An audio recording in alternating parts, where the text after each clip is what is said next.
Welcome to the Author to Authority podcast. And today I'm so happy to have Mark Struczewski, and I hope I said that properly, on the show. And he is Mr. Productivity. So maybe that's what I'll just call him for the rest of the show. I am working on pronunciation. Now, Mark helps entrepreneurs deal with the overwhelm that disrupts their focus. And I don't know, there's times I can say, I can relate, overwhelm, and I've learned to recognize it. And in addition to being a productivity expert, Mark is the host of the Mark Struczewski podcast. Well, we're going to have to spell it out. And an online trainer. His strategies have guided entrepreneurs, CEOs, executive directors, business owners, and business corporate specialists to get back control of their time. And you know what? I'm just so excited because it's not a topic that we've really covered a lot on the podcast. So welcome to the show, Mark. Well, thank you for having me here. And because very few people can say the name Struczewski, I just send them to MrProductivity.com, which takes you to MarkStruczewski.com. You're welcome. There's always a way around, isn't there? Yes, there is. My best friend's name is Juanita. And it's one of those things that, you know, very few people know how to pronounce her name correctly. And it drives her nuts. Though, I don't know, it was way before COVID. So probably 2019, I had been at a networking meeting, and the gentleman had his name tag, and it was Alejandro. And so I went up and I asked him, you know, how he was doing, and I pronounced his name. He's like, "You knew how to pronounce that?" I said, "Yeah." He says, "Wow." I said, "Well, don't be too impressed." I said, "I watch a lot of movies, and you know, there was a movie and the main character's name was Alejandro." So and he just started laughing. And so, yeah, I have worked really hard. I'm not there yet, but I am trying hard to pronounce people's names correctly.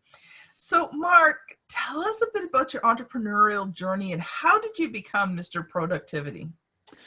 Well, it all started back in July 2005 when I was fired from my corporate job and didn't know what I was going to do with my life, but I knew that I had to make a decision. I was at one of those forks in the road. And so the first thing I decided to be was a wedding and portrait photographer. I don't know why I picked that. Just thought I'd be really cool. Of course, we're going back to 2005. I really thought, hey, if I build it, if I hang my shingle out, everyone's going to come running and I will be the wealthiest man in the world. That didn't happen. But one thing that did come out of my wedding and portrait photography was my love for speaking. Now, remember, we're talking 2005. Facebook was a baby. Twitter was a baby. There was no Instagram, Snapchat, TikTok, LinkedIn. They weren't around. And everyone's using direct mail or marketing. You get those things in the mail. But I had a friend who was a speaker, and I said, now I never liked to speak in college, didn't like to speak in high school. And I said, hey, listen, can you show me how to become a speaker? And so she guided me through. And then the first time I spoke, I'll never forget, I spoke before the National Association of Women in Construction, the Houston chapter. And I was so nervous. I was sweating and I was shaking. And my wife was there. And I said, well, how do you think I did? She goes, everyone was on the edge of their seat. They were taking copious notes. I'm like, because I was like looking straight ahead. I was like, I was scared. Well, that gave birth to my love for speaking. And at the time, I was using speaking to promote my photography business, but I didn't want to be a photographer anymore, so I didn't want to speak about photography. So I'm like, what am I going to talk about? So I went through a couple topics that didn't go anywhere, and one day I'm on a phone call with my coach, and I wasn't having a good day, and he goes, what's going on? I said, well, I really like speaking and training and helping people, but I don't know what to talk about. And he goes, well, why don't you talk about productivity? And I said, I don't know where that came from, but why would you say that? And he said, well, I know a lot of people. And you're naturally productive. You should share that gift with the world. So I created MarkStruczewski.com on 2011, when I finally decided what I was going to do with the rest of my life. And so I started getting active in social media and stuff like that. And then someone about 2 years ago on LinkedIn started calling me Mr. Productivity. And I said, wow. I said, can I take that? He goes, yeah, go ahead and take it. So I have the hashtag MrProductivity.com or Mr. Productivity. I've got MrProductivity.com, which goes to my website. And what I found out about a week ago is I went to Google Mr. Productivity and I came up on the whole first page of Google. And I didn't know that was a thing. Like, what? Because that's like unbelievable. Because no one's going to be able to type in Mark Struczewski. I also come up with the whole page on Mark Struczewski, but good luck on that. So I got really excited. And I said, wait a minute. Let me reach out to my friends around the world. And so I started, texting people in, Australia and England and South Africa. And I said, go Google Mr. Productivity. And they all came back and said, you're on the first page. I'm like, oh my goodness. You know how hard people try that? So if you don't know how to go to MrProductivity.com, if you type in Mr. Space Productivity, I come up with the first page. But my wife found something else. If you type in MR Productivity, I also come up. And I'm like, I'm so excited because, that is so cool to be able to be known for that. So there's other people may call themselves MrProductivity.com, Mr. Productivity. But when you type my name up, it comes up on the first page of Google, which I'm pretty doggone excited about. Well, while you were typing, I just Googled you. So you're the first listing. The second listing is learn how to be really productive from Mr. Productivity from somebody else's site. Then your Instagram, then your LinkedIn. And then another person who were referring to you, Buzzsprout. Yeah, first page. I did not know that. I'm like, oh my goodness, are you kidding me right now? So that's pretty cool. I can just tell people, just go Google MrProductivity.com. I keep saying .com. Go Google Mr. Productivity and you'll find me, which is pretty cool. I just found that out. So excited. Well, here's the thing. That is amazing social proof. Yeah. To build authority. Yeah.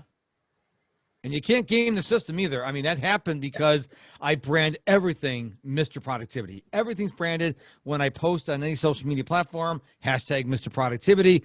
Everything's Mr. Productivity. And like I told you before we started recording, there's the messaging app Telegram that I found out that you could have a broadcast channel.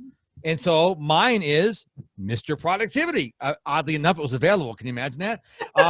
So, I mean, I'm just branding everything Mr. Productivity. And so I guess I shouldn't go into organic farming or something like that. I'll totally mess up my brand. But I think I'll say Mr. Productivity. I'll stay in my lane. Nice.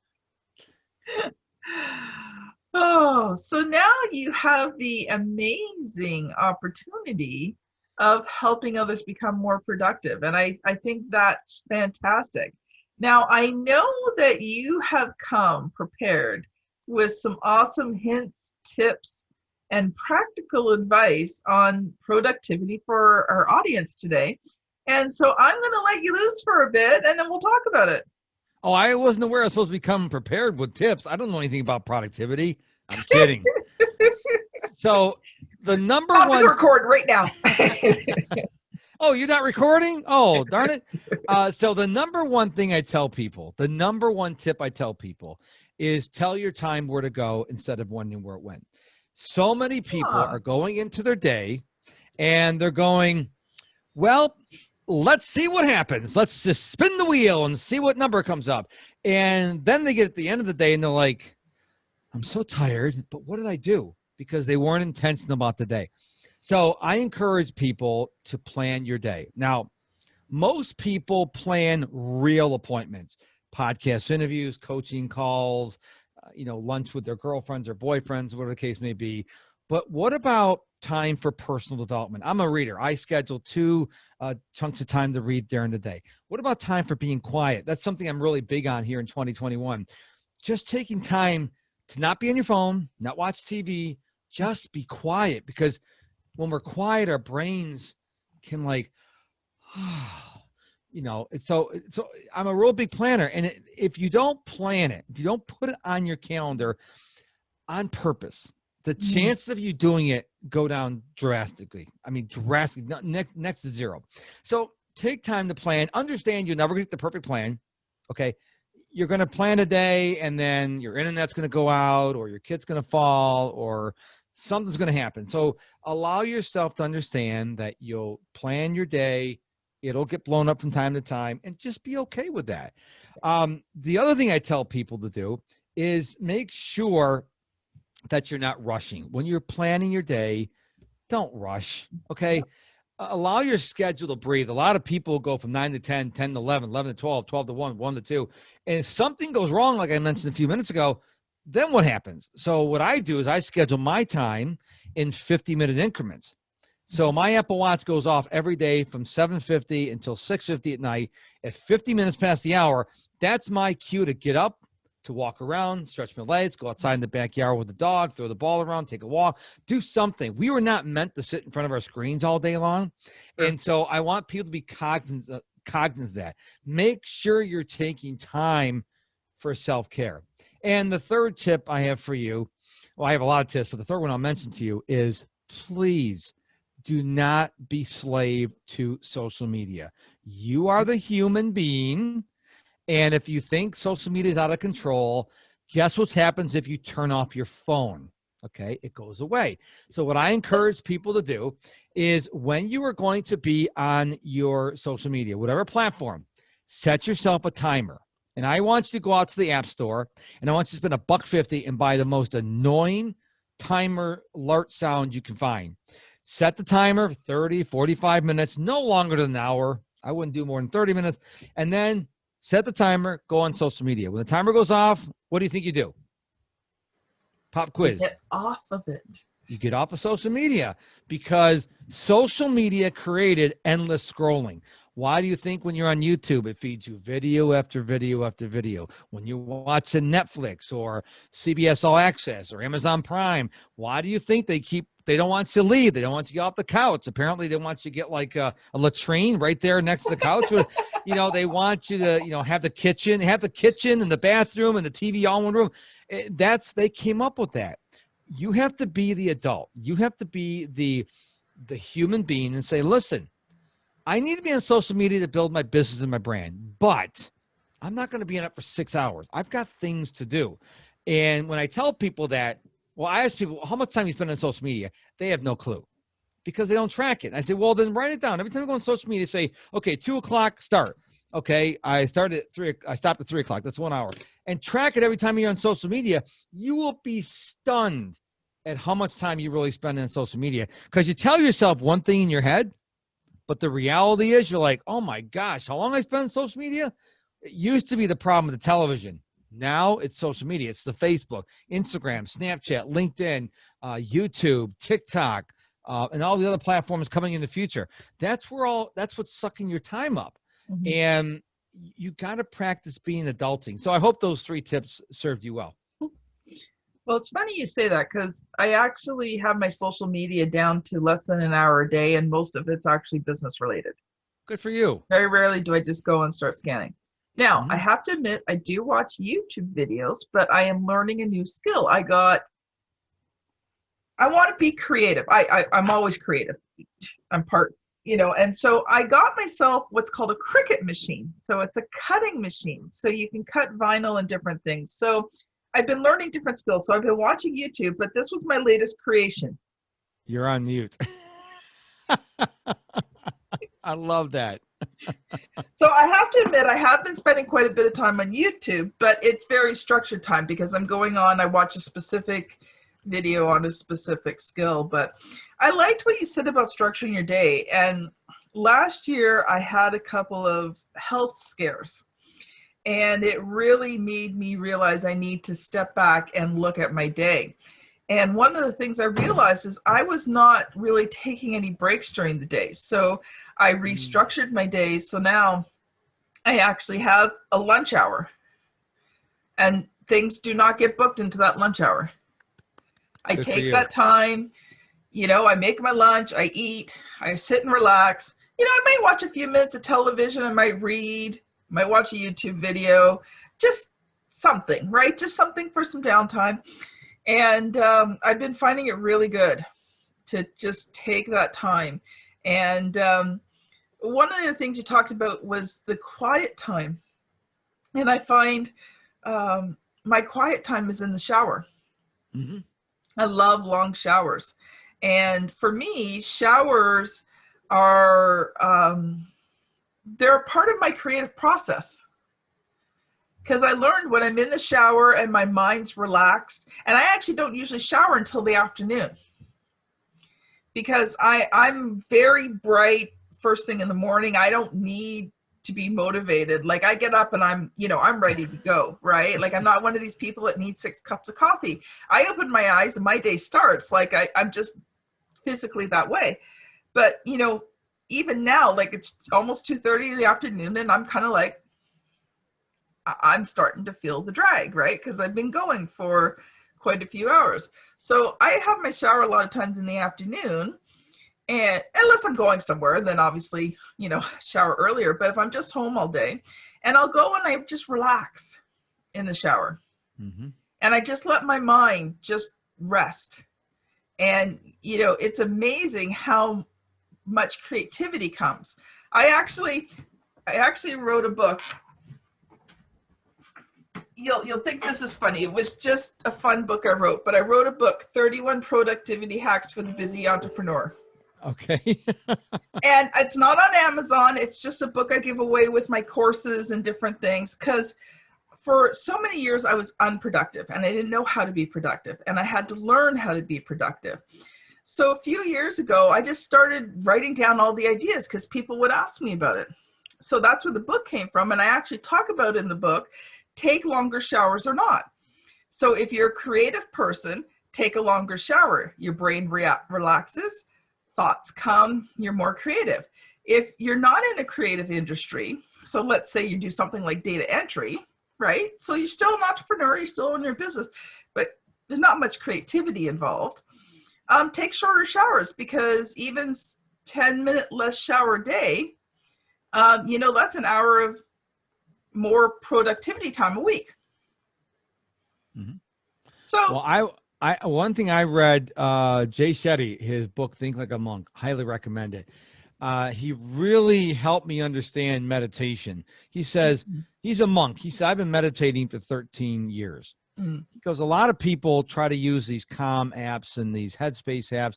He goes, and they try to do a meditation for 2 or 3 minutes. And he goes, I'm a monk of 13 years. It takes me 15, sometimes 20 minutes to get my brain to settle down. And so that was really, earth-shaking for me. But then he also says, you don't have to be in a lotus position going, to meditate. You can meditate in the shower if you're just like quiet. If you go out for a walk or a run and you're not listening to music, that's a form of meditation. So when I read that, I'm like, oh, yeah. So basically, anytime you're quiet, in other words, you're not on your phone, you're not watching TV, you're not talking to anybody, you're just quiet. That's a form of meditation. So you do not have to wear like the monk robes and shave your head. Well, I shave my head, but you don't have to do all this stuff as long as you're quiet. And I think in 2021, we don't spend enough time being quiet. Mm-hmm. We're always on our phones or going to the next thing or talking or watch TV, and our brains are getting exhausted because we don't allow our brains to go,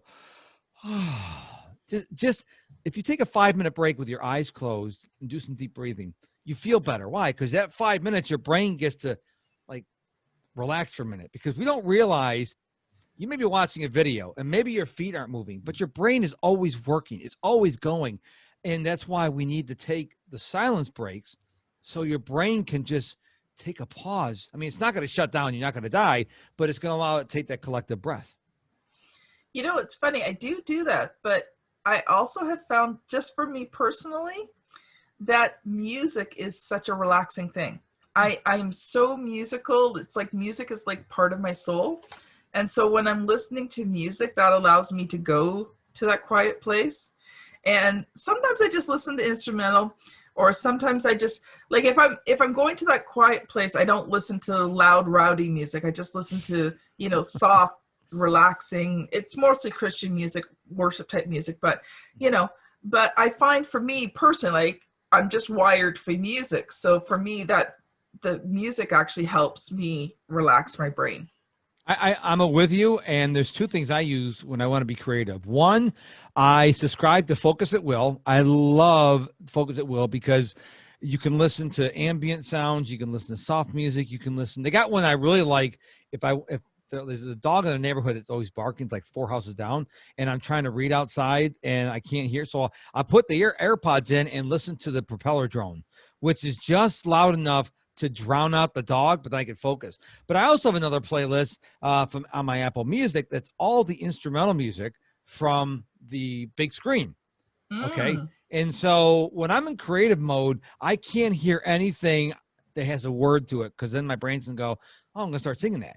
Now, when I'm out running, I have my Christian hip hop playlist or I'm listening to podcasts, something like that. So I'm a big proponent of music, but I also think we need to have times of quiet. Now, if you like soft music, like I love, sometimes if I'm really stressed, I will listen to falling rain or thunderstorms on Apple Music. I love that because you're sitting in bed. I remember once I was on the kitchen, not in bed. I was in the kitchen, and my wife had come in and she had taken a nap. She come back out and she heard thunder. She goes, "But it's sunny out." Like, oh, I'm listening to something on my, because at that moment that was helping me relax. So I was just listening to the thunder roll and I was doing my creative work. So I'm with you. I think sound definitely can be a good thing for productivity. Actually, it's funny you talk about the thunder because I don't know how many years ago now. It was a long time ago. My husband actually got a CD and then he bought a second one of a thunderstorm. And it's about an hour long. So throughout this whole thing, you know, you hear the nature. It's like even got frogs and, you know, just it must have been out in a bog or something. I don't know. And, you know, and you slowly start to hear the storm come in and it goes all the way up to the top of the storm, you know, when the thunder's really loud. Yep. So over the course of an hour, you hear a whole storm coming in and coming back out again.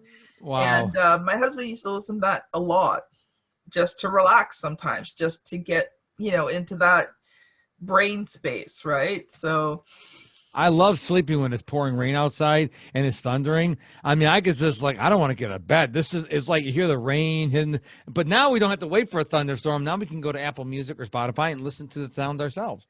Now, normally I do, but I live right on it's Georgian Bay. It's part of the Great Lakes system in Canada and the US. And I'm 200 feet up from the water. So there have been quite a few times over the years where the lightning hits the water about maybe 300-400 feet from my house. Wow. And the thunder is like a bomb going off.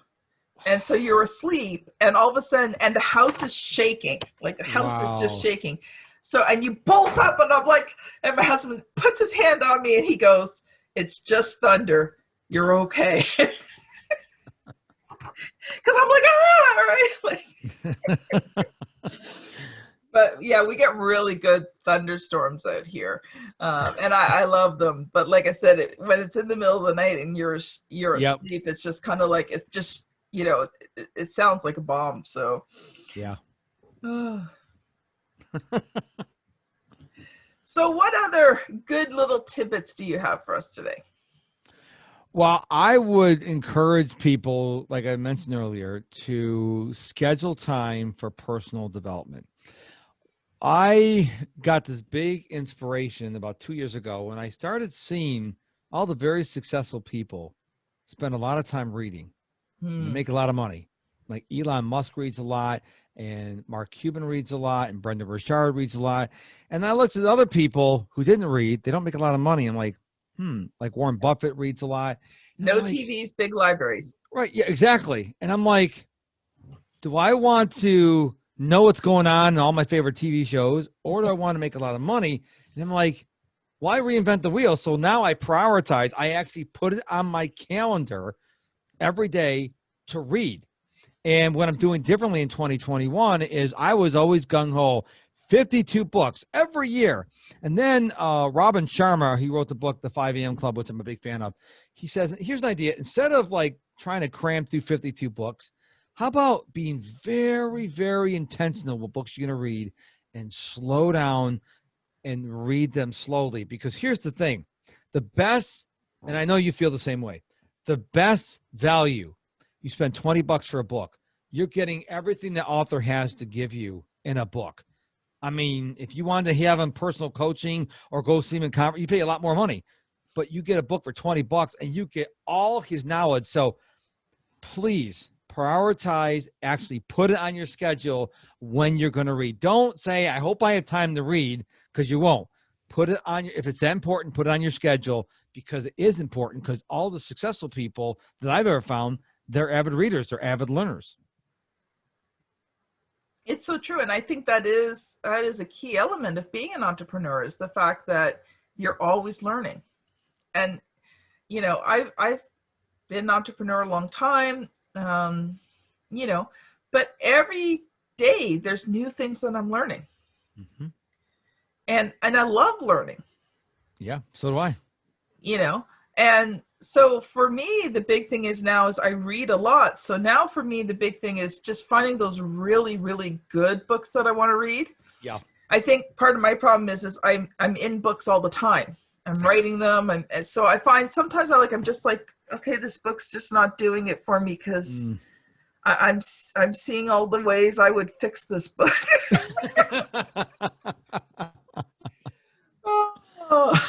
That's so hysterical. I've had to learn to try and just shut my brain off from that, because, you know, you kind of go into that mode.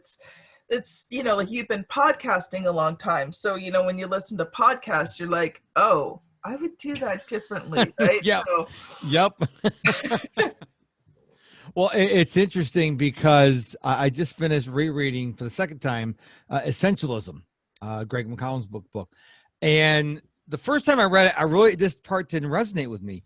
But he goes like, well, say you're going to clean your closet. And you're like, well, do I want to get rid of this clothing item? He said, ask yourself, if you didn't own that, how much money did you pay for it?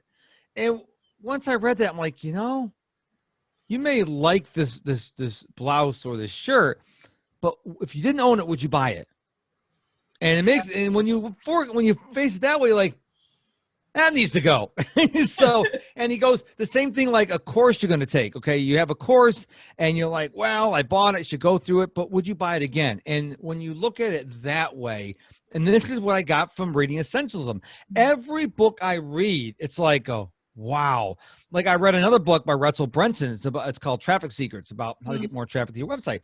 And I knew this, but I kind of strayed away from it, that the number one thing an entrepreneur should be doing is getting people on their email list. That's number one. And I had gone over and tried to build up LinkedIn and Facebook and Instagram, but I don't own that traffic. I need to own the list. And so between the list and the Mark Struczewski podcast, that's where I'm focusing on, because I own that stuff. And so many people, they're just going for the bright, shiny objects. But whether you're an entrepreneur or not, you only have 24 hours in a day. What are you going to work on today? What's more important, building your list or watching TikTok? You got to make a decision there. Yeah, exactly. I'm just trying to remember the gentleman's name. I used to follow him a lot, but he's just released a new book and I keep thinking I got to get it. Okay, it's not coming to me, but anyway, I keep seeing it advertised on Facebook and I keep thinking, oh, I should get the book. But anyway, you know, a lot of experts say that email's dead. Well, email's not dead. No. How do you sign in with Facebook? With an email address, right?